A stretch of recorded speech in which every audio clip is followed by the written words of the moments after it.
We have reached 8:30, and it is time this morning for our high beam. And we are honored to have the mayor of Denison in with us, Greg DiDonato, on a special week for Denison. So it all makes sense that you would be here, Greg. Greg DiDonato, welcome in. Wait, I think we're disconnected. Hang on.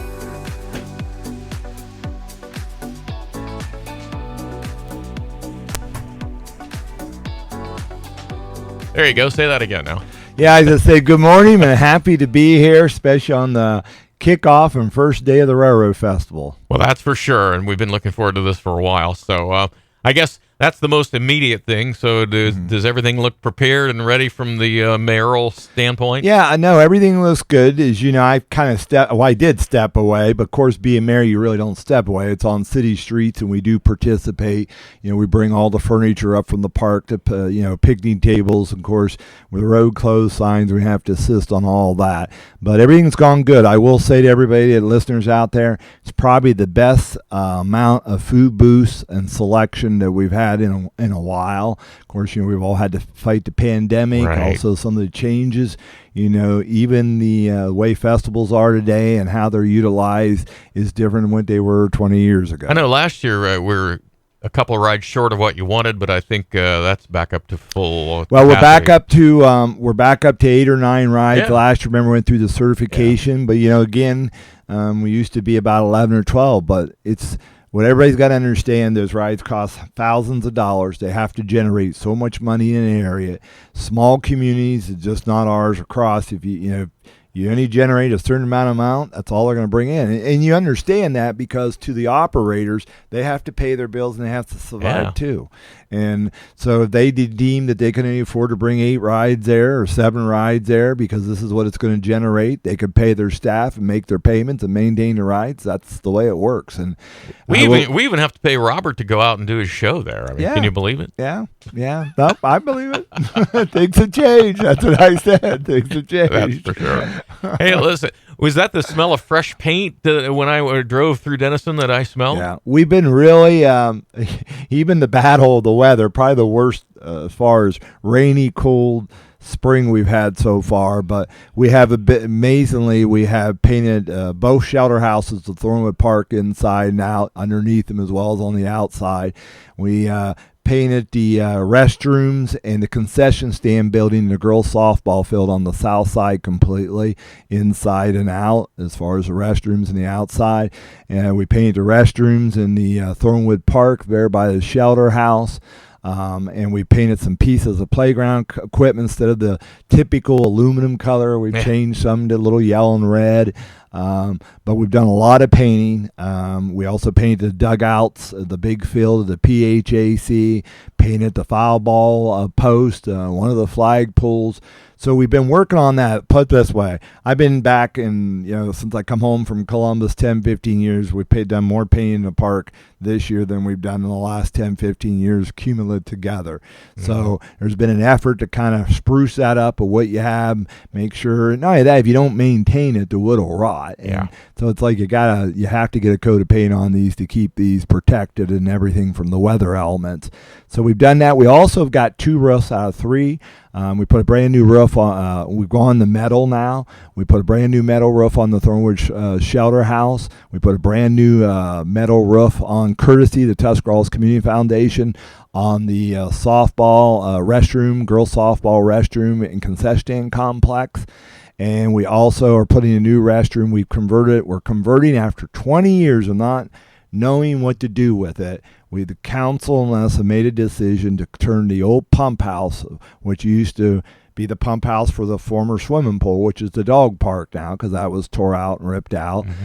And that is going to become a cold storage building. After much debate, we're like, it's a solid brick building. It's a huge building. Put a garage door on one end. Put a new rubber roof. It's not heated or aired or anything like that. Put a little bit of, like I said, do some painting there. We did the painted the doors. We fixed the windows back up. And it's going to look really good. We hired DJ Johns from Uriksville, who is he already took out the opening for the the garage door. And here's the good thing. It solves the Twin City Little League problem. They have no place to put a lot of their mowers in the winter for all their ball fields. We have the same problem. We would like to get that stuff out. When you're in the middle of winter and you're using plows and everything else, you kind of like to have a little extra room around you. So what we will do is keep all of our park stuff there, our stuff that maintains our trail as well, and we'll put all that stuff in there. And perfect. We couldn't even buy a building for $10,000, like a wood shed, oversized shed. It'd only be a third of that size, and when we're done with this, we'll only have around $11,000 or $12,000 in the building. So for the roof and putting the garage door in and cleaning it out. So it is a wide open cemented floor building once the tanks are removed. We have 2 to 3 tanks that have already been removed, and just got one more. They're empty, the tanks, but they have to be cut up. They were put in the WPA day, and they're probably 3 inches thick, and it's fascinating. But those are made to last. They were made to last, and they were running all the way up to 2007 until the pool closed. Also, I think you told me the siren, the warning siren, got a new coat of paint as well. If you go by the city building, if you're about a block away, you'll always see this huge thing on top of it. And it had 3 different colors. It was still the original aluminum. It had a previous red, and it had the most latest, the yellow. Everybody may remember we had yellow trucks starting in the late 60s, probably through the early 80s. And last 2 years, we talked about getting up there and getting it painted. And finally, we got it up there. This same gentleman done all this work for us, and we got 2 coats of nice metal red paint on it. And you drive by, and it just looks beautiful again, sitting on top of the building. And one color now, not one psychedelic. One color. We figured it's literally it had been painted either in the 70s or very early 80s. Yeah. So wasn't in bad shape or anything. I think the steel or the metal they used probably wasn't really, it was rust resistance, but it just clearly needed a coat of paint. Tell me about the streets getting cleaned again, because that's coming up next week. Yep, next week, Tuesday, Wednesday. On Tuesday, we'll do the north end, everything from the railroad tracks, all the north end. That's the downtown area and the north end. And then on Wednesday, we'll do the Thornwood Park and the south side. And we ask people, just help us out. Put your cars in the back. If you have a driveway, use it. Whatever you could do to try to go off street. Because you know what? If there's no cars, they really can get the street nice and clean to the curb. It looks good. And as soon as it's clean, you can move back to there. We tell everybody on Tuesday, especially in the downtown area, that's where they primarily do first, and they start at 6 o'clock in the morning. And we try to warn some people that are staying in apartments in the downtown area. If it's necessary, we will tow vehicles. We do notify people and tell them, because you know what? We want people to do business in Dennis. We want them to shop there. We want to keep it clean. We want to make sure we have businesses coming. We also are happy to announce, a couple businesses have gone, and that's typically, but we got a couple businesses are coming. Hey, all right. So, and that's what we want to keep, a vibrant downtown. And then after they get to downtown, they'll move into the neighborhoods. But again, just help us out. Yeah. Many of you could park in the rear in the alley or off the rear of your house, and maybe you got driveways. Just pull in them and get out of the way, and once they go by, they're done. So that part's clean, and you can go back to parking your vehicle. When does paving start? And we've actually completed our paving for this year. We didn't have a big list this year. Part of it is, we've told many people we are in the planning stages of a very significant project, a downtown improvement project, renovation. We're talking about replacements of bad sidewalks. We're talking about new street lighting, replacing an 85-year-old storm drain, because eventually it's got to be. That's why we have those waves down the middle of our 200 block of Grant.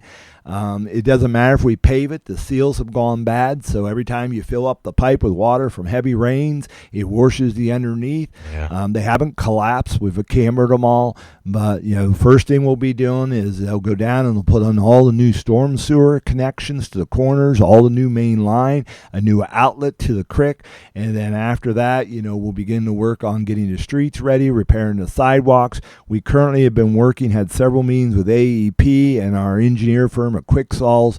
We're really excited to go with our new decorative lighting downtown. Yeah. I think we're closing into our selection, but it will all be LED. We're making sure that they're going to be able to design that we can put planters on them, we can put banners on them, we can put our Christmas lights on. We want to make sure that we're able to take advantage of that and be able to nicely decorate it as needed the 3-4 block area of the downtown, which is the main Grant Street. We redid in 2000 the Center Street. And we got stamped keystones in the sidewalks. We put the arches, we put lamp posts. Now we just need to bring it over. The kind of goal is right now when we do that downtown area, that'll be from the corporation, the paving up to where we did last year. We did from North 6th Street on Grant to the dead end. That's just a little past AIC Club. So it would be 6 blocks. And remember, that's the widest part of downtown. You can park on both sides, so that costs more, the grinding and the repaving.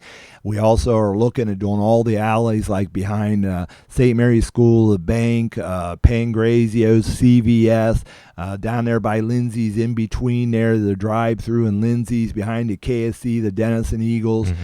Recently, behind the Presbyterian Church, the dentist's office, and the city building we just did this year, they have recently been done. So we won't redo those. There is some debate, the alley between where the depot just bought the Masonic Lodge and the gazebo.